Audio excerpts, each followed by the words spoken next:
शांति। 17 सितंबर 2023। मीठे प्यारे अव्यक्त बाप दादा के आज के मधुर महावाक्य। ओरिजिनल मुरली डेट 13 दिसंबर 1995। मुरली का शीर्षक है व्यर्थ बोल। डिस्टर्ब करने वाले बोल से स्वयं को मुक्त कर बोल की इकोनॉमी करो। आज बाप दादा चारों ओर की आत्माओं को आप सभी के साथ देख रहे हैं। चारों ओर के बच्चे आकार रूप से बाप दादा के सामने हैं। डबल सभा, साकारी और आकारी दोनों कितनी बड़ी सभा है। बाप दादा दोनों सभा के बच्चों को देख हर्षित हो रहे हैं, क्योंकि बाप दादा हर बच्चे को विशेष 2 रूपों से देख रहे हैं। एक, हर एक बच्चा इस सर्व मनुष्य आत्माओं के पूर्वज सारे वृक्ष का फाउंडेशन है, क्योंकि जड़ से सारा वृक्ष निकलता है। और दूसरे रूप में पूर्वज बड़े को भी कहते हैं। तो सृष्टि के आदि में आप आत्माओं का ही पाठ है, इसलिए बड़े ते बड़े हो। इस कारण सर्व आत्माओं के पूर्वज हो। साथ साथ ऊंचे ते ऊंचे बाप की पहली रचना आप ब्राह्मण आत्माएं हो। तो जैसे ऊंचे ते ऊंचा भगवन है, वैसे बड़े ते बड़े पूर्वज आप हो। तो इतने सारे पूर्वज बच्चों को देख बाप हर्षित होते हैं। आप भी हर्षित होते हो कि हम पूर्वज हैं। उसी निश्चय और नशे में रहते हो। तो बाप दादा आज पूर्वजों की सभा देख रहे हैं। आप सभी जो भी बाप के बच्चे हो, माया से बचे हुए हो। बच्चे का अर्थ ही है बाप का बनना, अर्थात बच्चे बनना। तो माया से बचे हुए बाप के बच्चे बनते हैं। आप सभी माया से बचे हुए हो ना, कि कभी चक्कर में आ जाते हो। कहते हैं ना, ऐसा भी चक्रव्यूह होता है जो बहुत तरीके से निकलना होता है। तो कोई भी माया के चक्रव्यूह में फंसने वाले तो नहीं हो। क्या कोई चक्कर है? बचे हुए हो? हाँ जी। ऐसे नहीं करना कि यहाँ हाँ जी करके जाओ और वहां जाकर कहो ना जी। जब एक बार चक्कर से निकलने का रास्ता या विधि आ गई, तो फिर फंसने की तो बात ही नहीं है।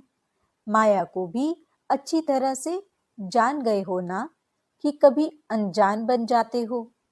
फिर कहते हैं हमको तो पता ही नहीं पड़ा कि ये माया है, क्योंकि जैसे आजकल का फैशन है, भिन्न भिन्न फेस बहुत पहन लेते हैं।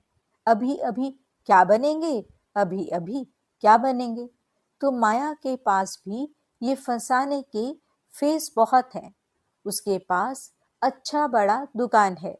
जिस समय जो रूप धारण करना चाहे उस समय कर लेती है। और अगर जाने अनजाने फंस गए तो निकलने में बहुत टाइम लगता है। और संगम का 1 सेकंड व्यर्थ जाना अर्थात 1 वर्ष गंवाना है। सेकंड नहीं। आप सोचो संगम युग कितना छोटा है। अभी तो डायमंड जुबली मना रहे हो, और इस थोड़े से समय में जो बनना है, जो जमा करना है, वो अभी बन सकते हैं। तो बाप दादा देख रहे थे कि बनने का समय कितना थोड़ा है, और बनते हो सारा कल्प। तो कहाँ 5000 और कहाँ अभी 60 वर्ष। चलो आगे कितना भी समय होगा, लेकिन हजारों के गिनती में तो नहीं होगा ना। तो इस थोड़े से समय में राज्य अधिकारी बनने व रॉयल फैमिली में आने के लिए क्या करना होगा? वैसे संख्या के हिसाब से सतयुग में विश्व का तख्त सभी को तो मिल भी नहीं सकता।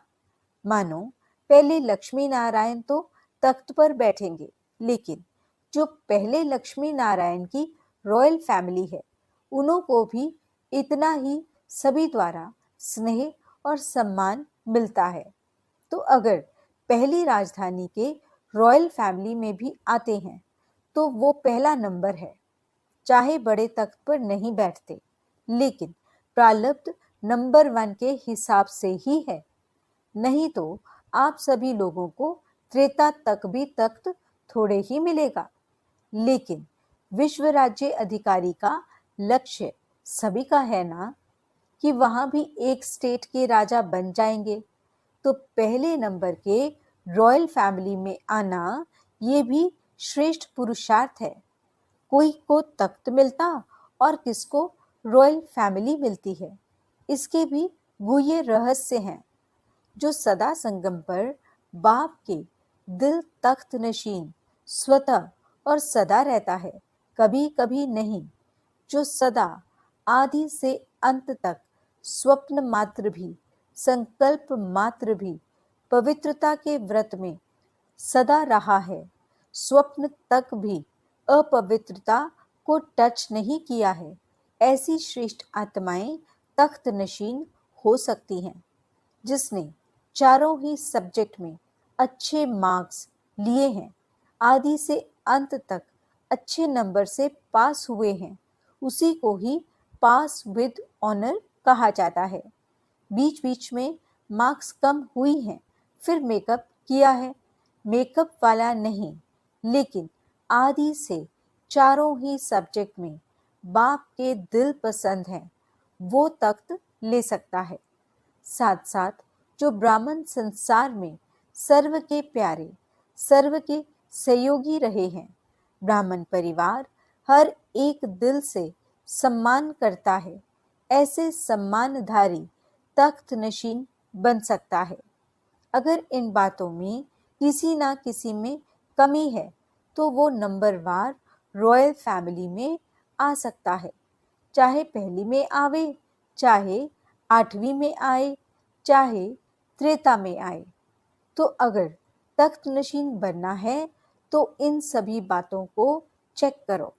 अगर सेवा में 100 मार्क्स जमा है और धारणा में 25%, तो क्या होगा?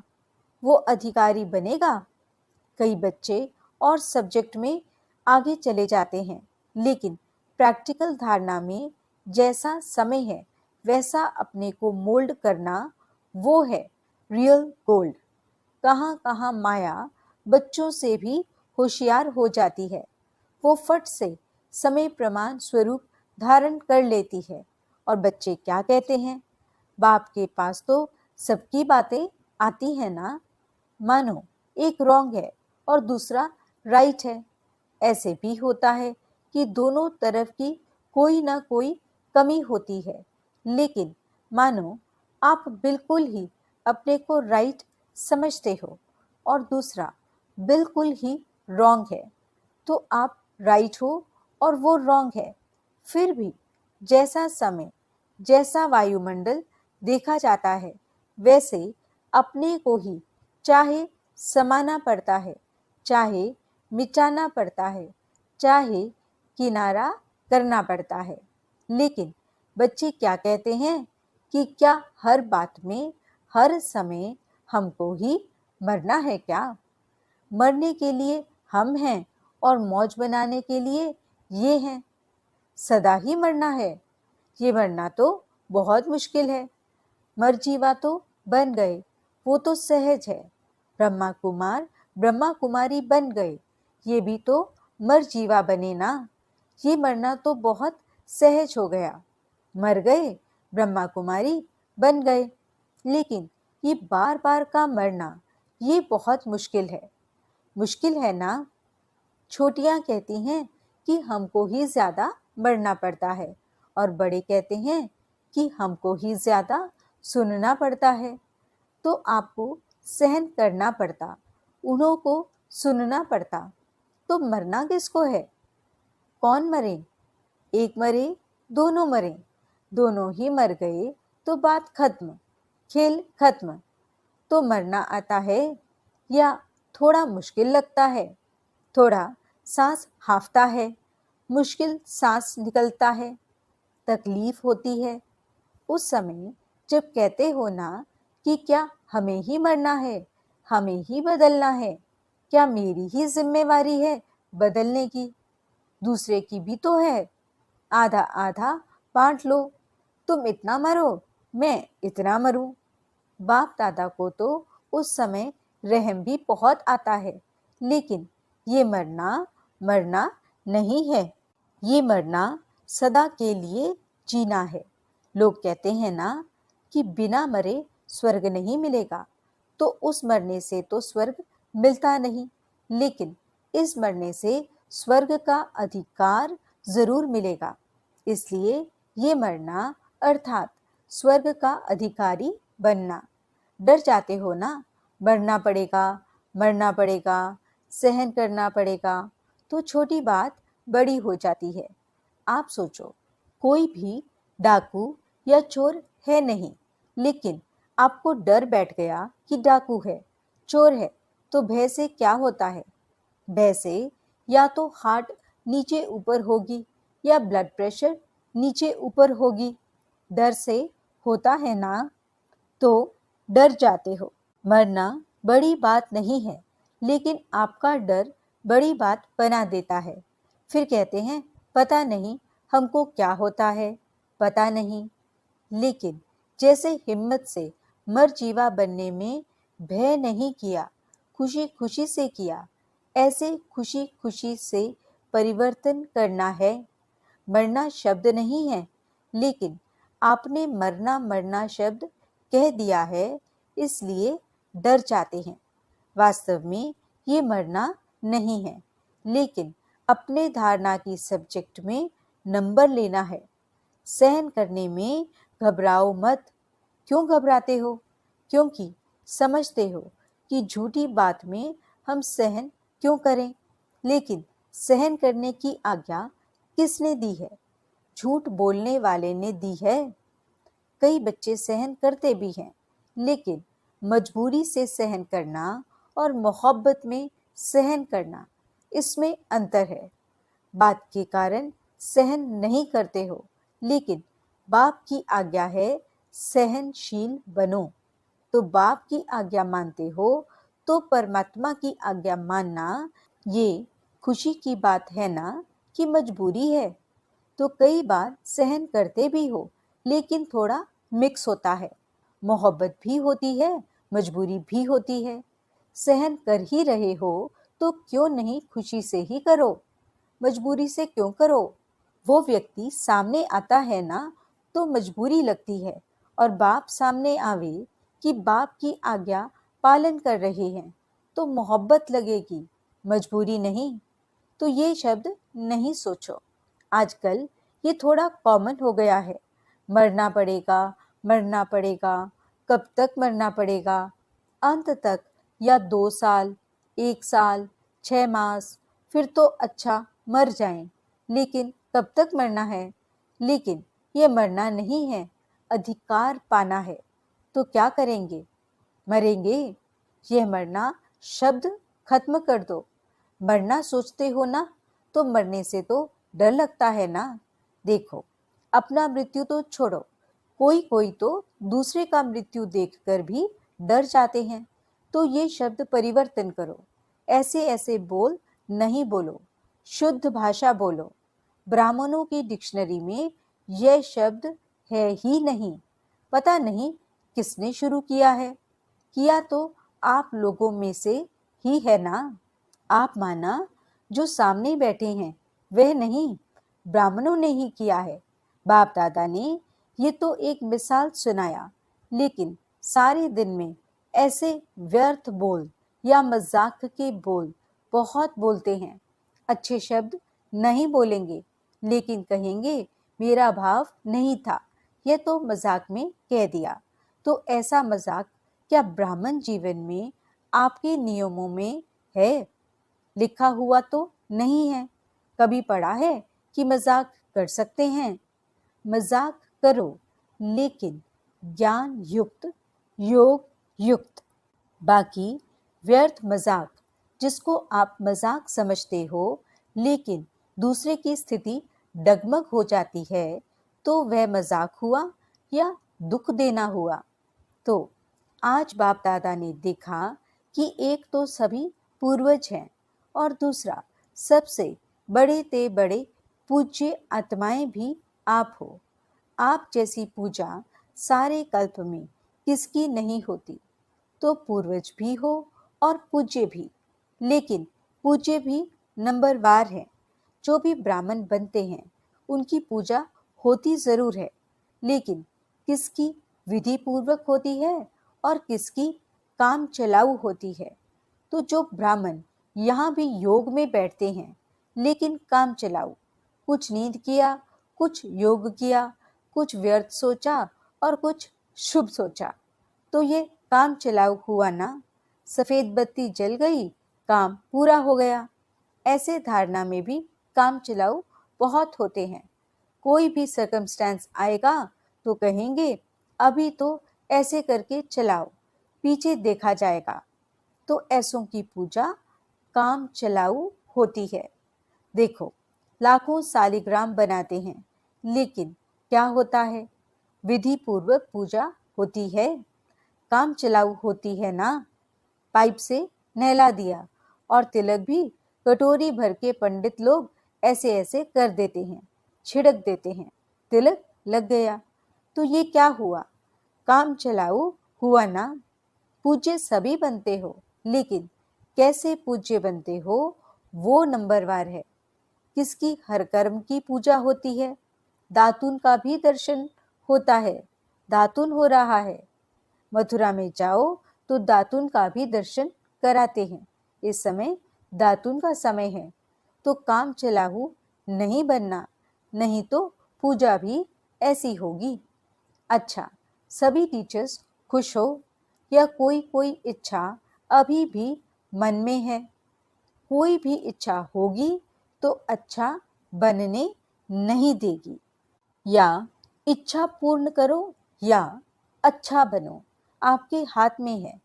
और देखा जाता है कि ये इच्छा ऐसी चीज है, जैसे धूप में आप चलते हो तो आपकी परछाई आगे जाती है और आप उसको पकड़ने की कोशिश करो तो पकड़ी जाएगी, और आप पीठ करके आ जाओ तो वो परछाई कहाँ जाएगी? आपके पीछे पीछे आएगी। तो इच्छा अपनी तरफ आकर्षित कर रुलाने वाली है, और इच्छा को छोड़ दो तो इच्छा आपके पीछे पीछे आएगी। मांगने वाला कभी भी संपन्न नहीं बन सकता। और कुछ नहीं मांगते हो, लेकिन रॉयल मांग तो बहुत है। जानते हो ना रॉयल मांग क्या है? अल्पकाल का कुछ नाम मिल जाए, कुछ शान मिल जाए, कभी हमारा भी नाम विशेष आत्माओं में आ जाए, हम भी बड़े भाइयों में गिने जाएं, हम भी बड़ी बहनों में गिने जाएं। आखिर हमको भी तो चांस मिलना चाहिए। लेकिन जब तक मांगता हो तब तक कभी खुशी के खजाने से संपन्न नहीं हो सकते। ये मांग के पीछे या कोई भी हद की इच्छाओं के पीछे भागना ऐसे ही समझो जैसे मृग तृष्णा है। इससे सदा ही बचकर रहो। छोटा रहना कोई खराब बात नहीं है। छोटे सुभान अल्लाह हैं, क्योंकि बाप दादा के दिल पर नंबर आगे हैं। अल्पकाल की इच्छा का अनुभव करके देखा होगा तो रुलाती है या हंसाती है? रुलाती है ना। तो रावण की आज्ञा है रुलाओ। आप तो बाप के हो ना, तो बाप हंसाने वाला है या रुलाने वाला? आज बाप दादा विशेष इस पर अटेंशन दिला रहे हैं कि व्यर्थ बोल जो किसको भी अच्छे नहीं लगते, आपको अच्छा लगता है लेकिन दूसरे को अच्छा नहीं लगता, तो सदा के लिए उस शब्द को समाप्त कर दो। ऐसे सारे दिन में अगर बाप दादा अपने पास बच्चों के शब्द नोट करे तो काफी फाइल बन सकती है। यह अपशब्द, व्यर्थ शब्द जोर से बोलना, ये जोर से बोलना भी वास्तव में अनेकों को डिस्टर्ब करना है। ये नहीं बोलो, मेरा तो आवाज ही बड़ा है। माया जीत बन सकते हो और आवाज जीत नहीं बन सकते। तो ऐसे किसी को भी डिस्टर्ब करने वाले बोल और व्यर्थ बोल नहीं बोलो। बात होती है 2 शब्दों की, लेकिन आधा घंटा उस बात को बोलते रहेंगे। तो ये जो लंबा बोल बोलते हो, जो 4 शब्दों में काम हो सकता है, वो 12-15 शब्द में नहीं बोलो। आप लोगों का स्लोगन है, कम बोलो, धीरे बोलो। तो जो कहते हैं ना, हमारा आवाज बहुत बड़ा है, हम चाहते नहीं हैं, लेकिन आवाज ही बड़ा है, तो वो गले में एक स्लोगन लगाकर डाल लेवे।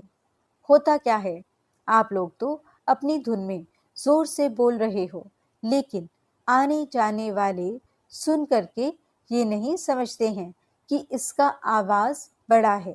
वो समझते हैं पता नहीं झगड़ा हो रहा है। तो ये भी डिससर्विस हुई।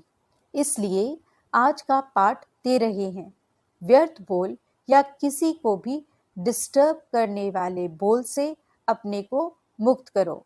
व्यर्थ बोल मुक्त। फिर देखो, अव्यक्त फरिश्ता बनने में आपको बहुत मदद मिलेगी। बोल बोल बोल बोलते ही रहते हो। अगर बाप दादा टेप भरकर आपको सुनाए ना, तो आपको भी हंसी आएगी। तो क्या पाठ पक्का किया है? बोल की इकोनॉमी करो, अपने बोल की वैल्यू रखो। जैसे महात्माओं को कहते हैं ना, सत्य वचन महाराज। तो आपके बोल सदा सत्य वचन, अर्थात कोई न कोई प्राप्ति कराने वाले वचन हो। किसको चलते फिरते हंसी में कह देते हो, ये तो पागल है, ये तो बेसमझ है। ऐसे कई शब्द बाप दादा अभी भूल गए हैं, लेकिन सुनते हैं। तो ब्राह्मणों के मुख से ऐसे शब्द निकलना, ये मानो आप सतवचन महाराज वाले किसी को श्राप देते हो। किसको श्रापित नहीं करो, सुख दो। युक्ति युक्त बोल बोलो और काम का बोलो, व्यर्थ नहीं बोलो। तो जो बोलना शुरू करते हो, तो 1 घंटे में चेक करो कि कितने बोल व्यर्थ हुए और कितने सतवचन हुए। आपको अपने बोल की वैल्यू का पता नहीं, तो बोल की वैल्यू समझो। अपशब्द नहीं बोलो, शुभ शब्द बोलो, क्योंकि अभी लास्ट मास है और आदि का मास डायमंड जुबली है। तो सारा साल डायमंड बनेंगे या 6 मास बनेंगे? सारा साल बनेंगे ना। इसलिए बाप दादा डायमंड जुबली के पहले बच्चों को विशेष अटेंशन दिला रहे हैं। बाप दादा चारों ओर के दृश्य तो देखते ही रहते हैं, सारा दिन नहीं देखते रहते हैं, सेकंड में सब देख सकते हैं। तो पाठ पक्का किया, मुक्त बनना है या थोड़ा थोड़ा युक्त और थोड़ा थोड़ा मुक्त? हर एक अपने को देखो।